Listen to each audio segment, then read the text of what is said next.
Welcome to the deep dive. Today we are strapping in to look at something really counterintuitive. Yeah, this one is interesting. We're talking about the central Indiana real estate market, specifically right now, November 2025, because all the national news you're hearing sounds, frankly, apocalyptic for sellers. It does. But our sources are claiming Indianapolis is in this rare Goldilocks window. Exactly. Yeah. Where it's somehow the best time to buy since 2019 and also the best time to sell. It's a paradox. It feels like someone has to be wrong. You'd think so, but the local data really seems to support both sides of that coin. Yeah.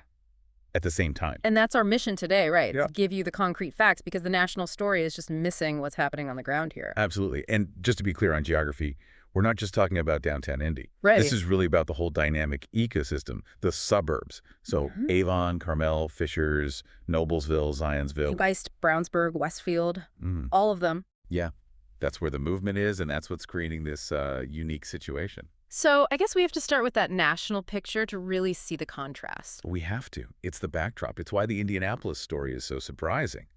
As of, mid-November 2025, the U.S. is in what everyone is calling the strongest buyer's market in over a decade. And when you look at the numbers, you can see why. I mean, sellers have to be panicking nationally. Oh, absolutely. The supply and demand gap is it's massive. We've got 36.8% more sellers than buyers. Wow. We have not seen a gap that wide since 2013. So a long, long time. A long time. And home price growth has basically flatlined. It's up only 1.2% year over year. Barely keeping up with inflation, if at all. Not even close. And the big one, 75 of the top 100 markets are still considered significantly overvalued. Okay, so if you stop right there, you'd think the whole country is just sliding into a huge correction. You would. Yeah. But this is where central Indiana just kind of breaks the hold. The local story is much more resilient. Better, but it's not all sunshine and roses, right? For buyers, the big news is choice. Choice is the word. Active listings are up 27% year over year.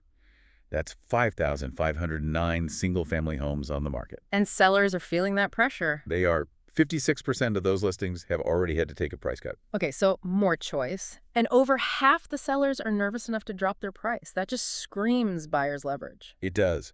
But here's the defiant part. The part that makes Indy so different. Go on. While national price growth is stalled at 1.2%, central Indiana's median sales price is up 5% year over year. It's sitting at a really robust $315,000. Wait. So inventory's up 27%. Price cuts are happening on more than half the listings.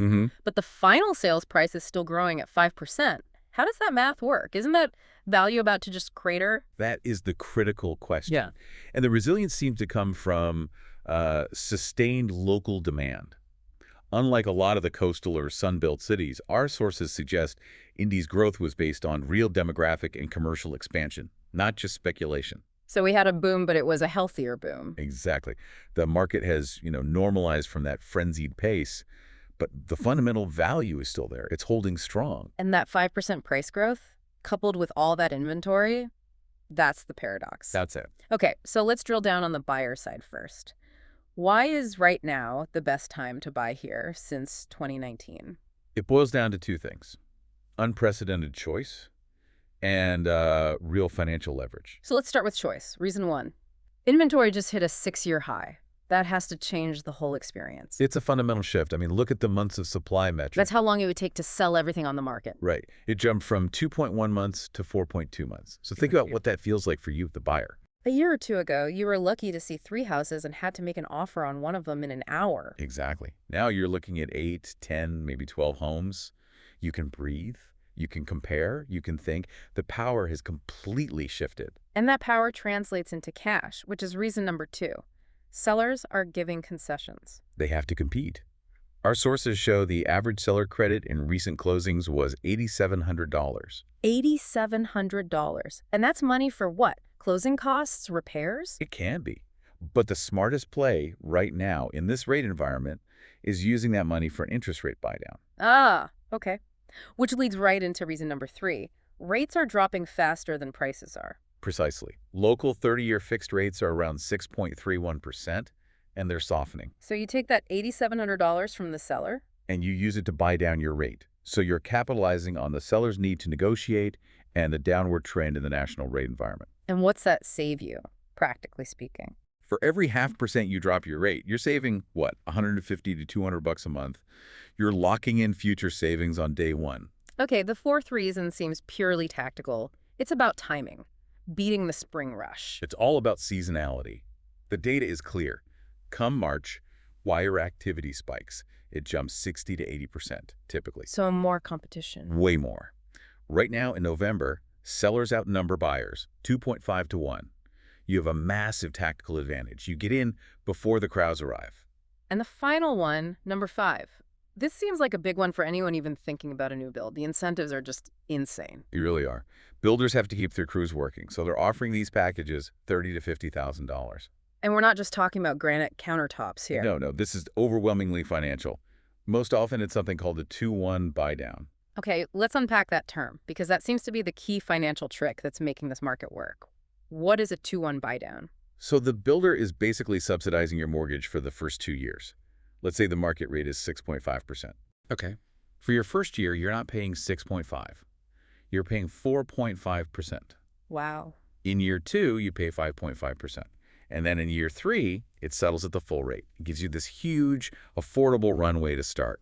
And the idea is you'll refinance by then anyway, when rates have hopefully dropped more. Exactly. And it's all paid for by the builder. Yeah. So you're getting an effective rate right now around 4.5% for those first 2 years. So the high interest rates that scared everyone away, they're being solved by the high inventory that's forcing builders and sellers to get creative. That's the perfect way to put it. It's the strong case for buyers. Okay, that was 5 very compelling reasons to buy now. But I have to be honest. If inventory is up that much and half the sellers are cutting prices, how can you possibly say this is also the best time to sell? Because if you wait for the market to feel better for a seller... Meaning less inventory, more bidding wars. Right. If you wait for that, you've already missed the peak of your financial gain, and you're about to face way more competition. Okay, so start with the money. Reason 1, massive equity retention. That's the foundation. The average homeowner in this area is still sitting on a huge pile of cash, in their home's value. Even with the recent slowdown. Even with the slowdown, the average home value here is still up an incredible 48% since 2020. 48%. So you're selling from a position of historic strength, not desperation. Waiting just risks letting that gain slowly erode. Okay, so reason 2 is how you actually get that money out. And it's all about pricing it right from the start. If you price your home correctly, and by that I mean within, say, 2% of its true market value based on a good CMA. A comparative market analysis. Right. If you do that, your home doesn't sit, it flies.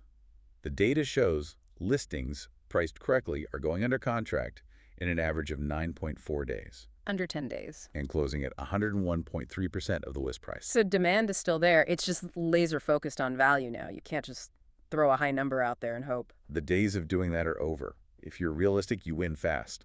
Okay, reason 3. This ties back to what you said about buyers. You called it move-up buyers unlocking. Yeah, so think about all the people who were stuck. They refinanced at 3% and were terrified of moving into a 7% mortgage. The golden handcuffs. Exactly.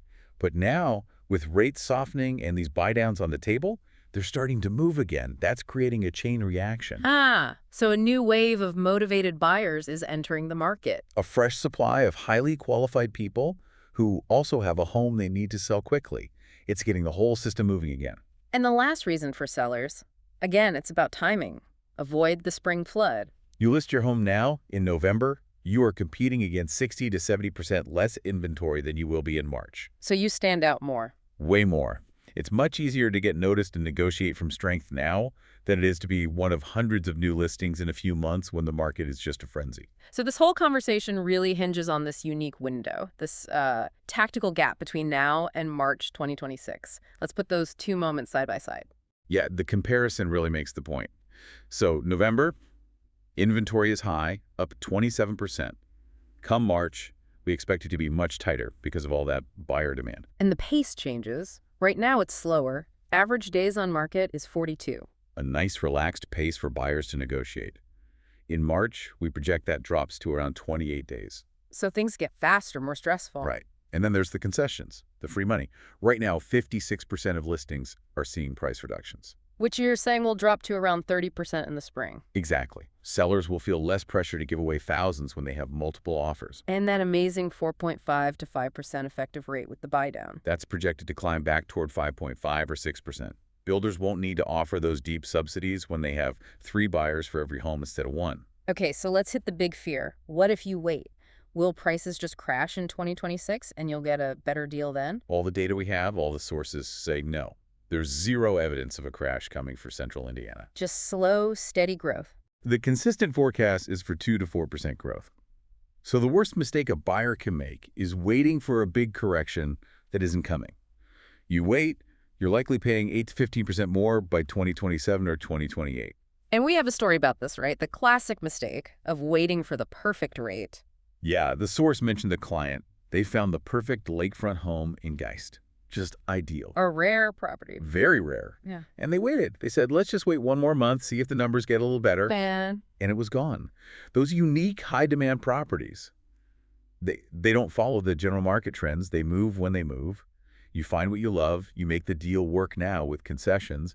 You don't wait for a crash. It brings the data to life. So let's look at some other real-world wins from just the last month or so. Okay, first, a great example of a balanced deal in Fishers. Listed at $549,900. Okay. It closed at $535,000. So, bit of a price drop. Right. But the buyer also got $12,000 in concessions. 12 grand, that's huge. It covers almost all your closing costs.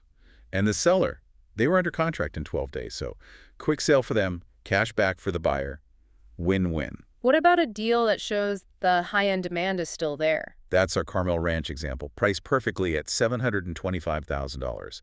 It ended up selling for $740,000. Overlist. Overlist, all cash offer. They had 4 offers in 4 days.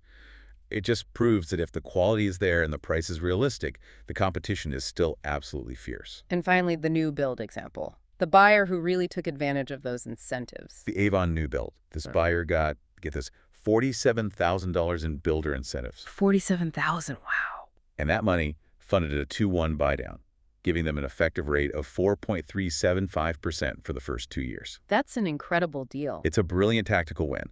The buyer gets the financial benefit of a huge price drop, but the builder doesn't have to officially lower the price and devalue the neighborhood. So if you're listening to this and you've taken in all this super specific local data, what's the one core takeaway about Indianapolis right now? I think the core finding is that Indy has found this unique temporary equilibrium. You have high inventory, which should be a buyer's market, Right. but it's paired with really surprising price stability, which feels like a seller's market. And that combination creates this tactical window where buyers can demand concessions and sellers can still get a fast, profitable sale. But that kind of window, by its nature, doesn't stay open for long. And that's exactly what the national headlines are missing, that local nuance, that the crisis story just doesn't apply when you look at the real numbers on the ground. It really doesn't. And, Right. it raises a bigger question about what comes next. Our sources kept hinting at major commercial activity that's ramping up. Things like Cadillac's new Formula One headquarters in Fishers, this whole commercial real estate boom projected for 25 and 26. So more jobs, more people moving here. Exactly. So here's the thought. If residential prices in Indianapolis can stay this stable, even growing 2 to 4% with high rates and high inventory, what happens to prices and competition in the next phase, when all those new jobs and all that commercial density actually arrive? The pressure will go way up. So should we be seeing this current Goldilocks market less as a slump and more as just a brief negotiable plateau right before a major economic upswing sends prices and competition much, much higher? The pause is now. The acceleration is coming.